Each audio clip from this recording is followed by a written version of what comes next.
According to recent research, the use of performance-enhancing drugs is on the rise among young people in America and around the world, particularly young men. In one state, the state of Minnesota, officials found that up to 7% of adolescent boys use steroids. Wow. In countries that track this kind of medical data, 6.4% of men said they had used steroids at some point. Illegal anabolic steroids are among the most popular PEDs used by young men.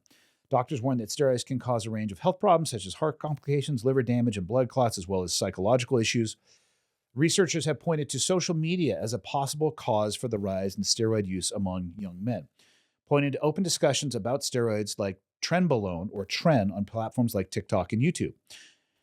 What are your thoughts about performance-enhancing drugs, and how concerned should we be about their use among young men? So I'm going to say adolescents, that's going to be 18 and under for that 7% of boys using steroids.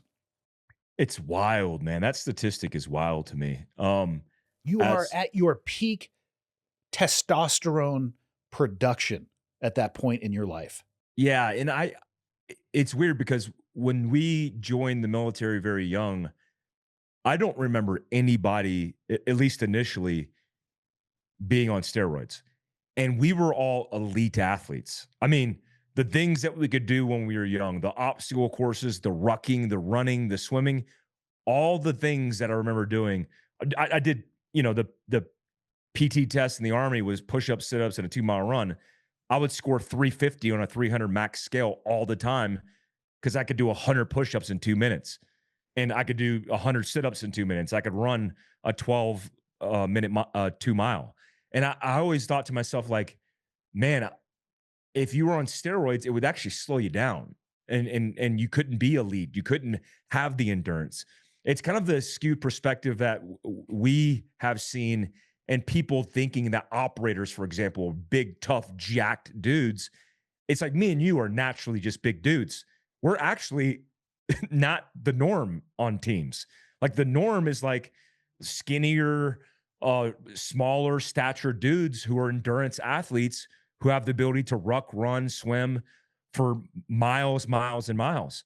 And so the more muscle you put on, you weren't at a distinct advantage.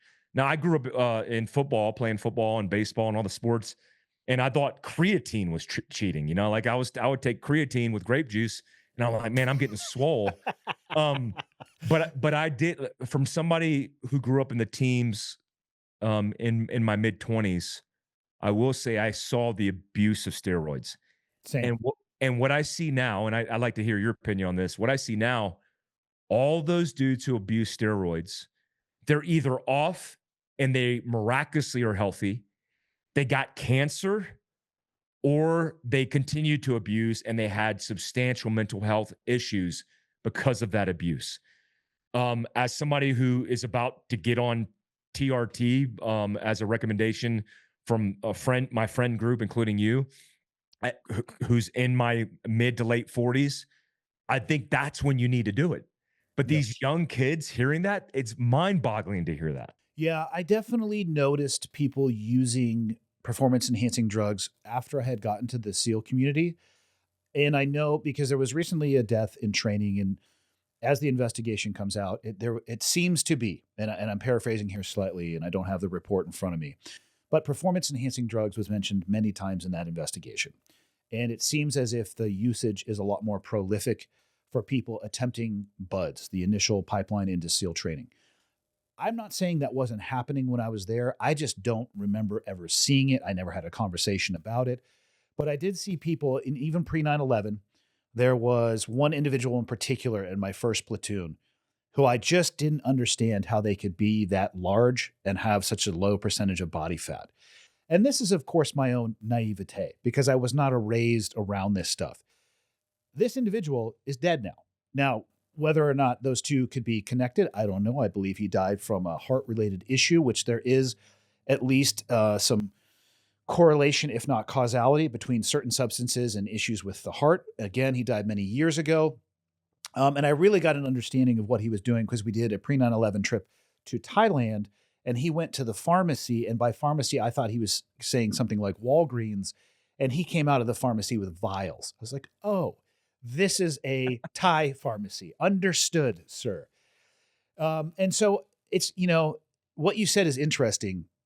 I am atypically large. I am 6 foot tall, and I always hovered around 215 pounds in the SEAL teams.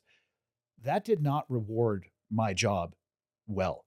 I mean, let's be honest. People like Micro SF, the smallest SF dude ever, Evan Hafer, who could be standing at your feet right now, and only the top of his head would show on the screen. But he's that smaller person who's got an endurance engine. The body type is actually the career rewards that body type more than you and I. And I would much rather have somebody of that size go down that I can drag than the three of them that it would take to drag me if I went down with all of my equipment. Well, they move better over obstacles. Let's be honest, you can fit more of them in helicopters. It's just, you know, a whole fleet of micro SFs can be in those helicopters. And at the same time, I can understand why younger people now, especially in this world where you're being bombarded with these physical specimens of particularly men, right? I don't understand.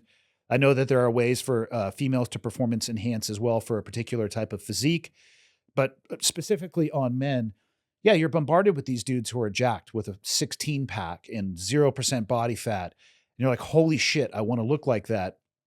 But starting down that pipeline at under the age of 18 is something that is so incredibly troubling to me, because I think you are diverging from the normal path in your life where, like you mentioned, at a later age in life. I'm 47 now. Almost a year ago, I had my initial blood work done and I started TRT. And I'm here to tell people it's not magic. And I'm still trying to work through my way through the variety of other just vitamins and minerals and deficiencies that I had in my blood work, in addition to the micro dosage of testosterone that I am on. But I waited until I was 46 years old to look into that. And I am doing that knowing that once I go down this path, this is a path that will likely, if not guaranteed, that I will need to stay on for the rest of my life. And I'm looking at it from a health and longevity and optimization perspective. If I had done that under the age of 18, I can't even fathom what I would need to do to maintain that healthy lifestyle. And it's very concerning to me that people at that age are willing to take that risk. And I don't understand why they would be willing to do so. Yeah, it's unfortunate that we live in a society where a lot of these young men are comparing themselves to dudes, to wrestlers, to movie stars, to popular people who are heavily abusing steroids and somehow promoting that they're natural. And so Well, these then kids there's the look other out. side. I Yeah. know exactly what they're talking about with the content, especially the trend or the trend below.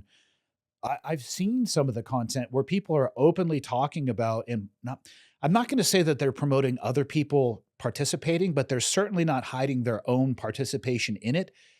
And some of these platforms are massive.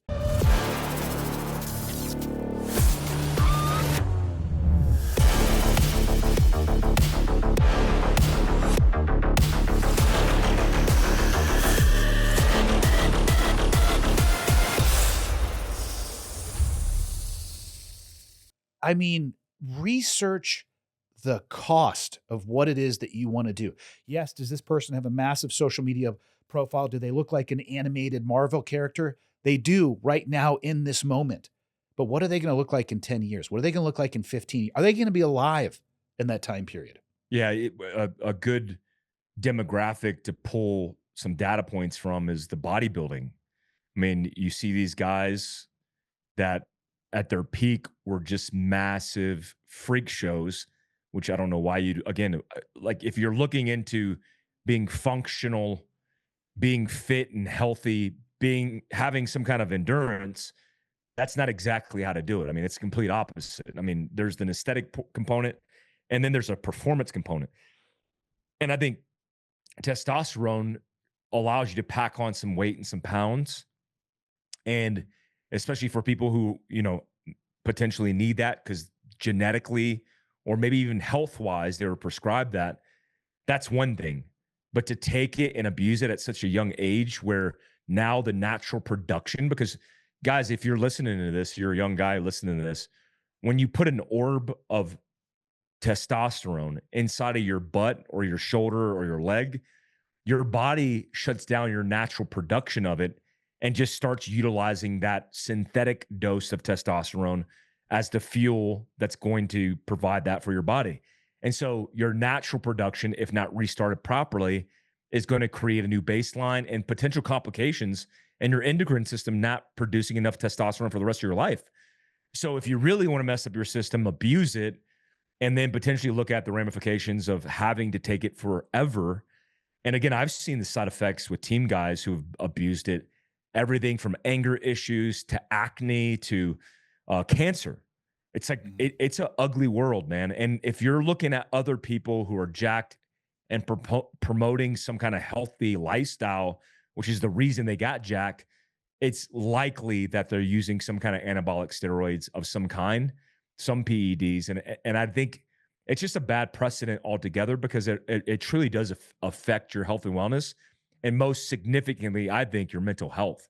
I've seen people who I thought were good, decent human beings, and when they're on testosterone, they're completely alternative people. They were angry all the time. They made irrational decisions, and you combine that with other factors like alcohol, a failed relationship, mental health issues.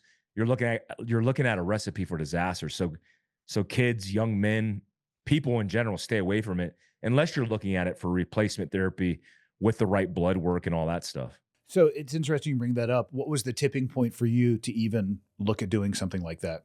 Yeah, I think when I looked around my peer group and you guys were giving feedback like, hey, it doesn't do anything like besides, help your mental faculties, help with recovery. You're not taking a dose.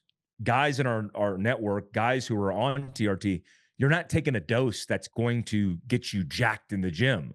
What it's going to do is going to improve these normal things because your baseline's so low because of your age or like us, which we've been told, I think historically from the special operations community, we lived in a full-time performance related industry where our endocrine system has been grossly impacted by abuse and use that our systems are kind of out of whack.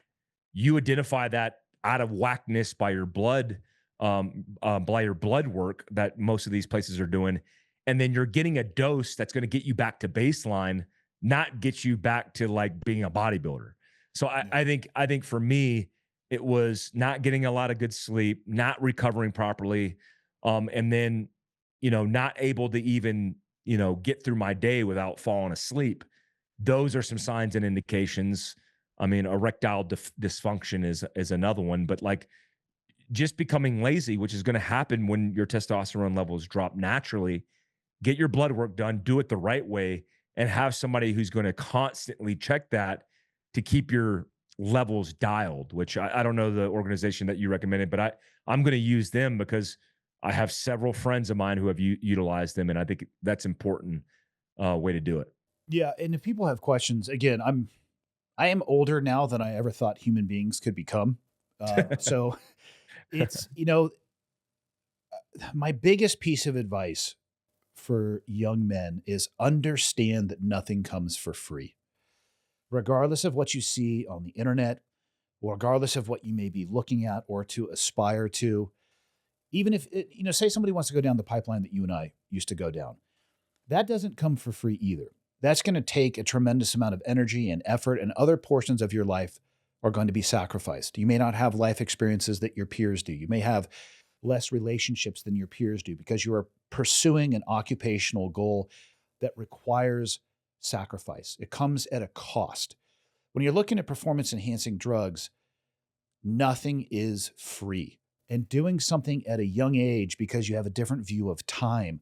Oh, I'm only, I'm not going to live forever. And I remember all the dumb shit that I used to think when I was that age too. Your vision on time is just so skewed. And it's easy to make a decision that will have a long-term cascading consequence for the rest of your life. And don't trick yourself into thinking that things come for free. Even my own journey, like I said, I've been on TRT now for a year. It's not perfect. It's not a magic pill, but reach out to me for people that are our age. And I mean, I have been upfront and honest and transparent about this. I don't give a shit if people know that I'm on it or not. I'll tell them everything that I am taking. I mean, I take a small dose of testosterone, and then all the other supplements, whether it's vitamin D or omega-3 or berberine or all this other stuff that I'm taking as well. Reach out and I'll give you my experience. At least that way you can make an educated decision about what it may take. I get my blood work done every 3 months. I work very closely with a patient coordinator because I know that even the path that I am on now has a cost. And that cost is things could potentially get out of control. So I have to maintain my finger on the pulse of how it's going and move things around like a stereo needle. Or not a stereo needle, but like the stereo equalizer, where I might need to raise one a little bit, but maybe that lowers something else. And that's the cost. It takes time, energy, and effort in that to make sure that I'm optimizing to the best of my ability and not setting myself up for failure later on down the road. Yeah. Don't use steroids, kids. I can't believe that somebody would consider doing that at such a young age. Just research, please, the cost, and then try to, for a moment, realize that your view of time is very different than it is going to be later in life. And you don't want to look back later in your life regretting a decision you made that young because it changed the course of your life or your health and longevity in the long term. Yeah, exactly.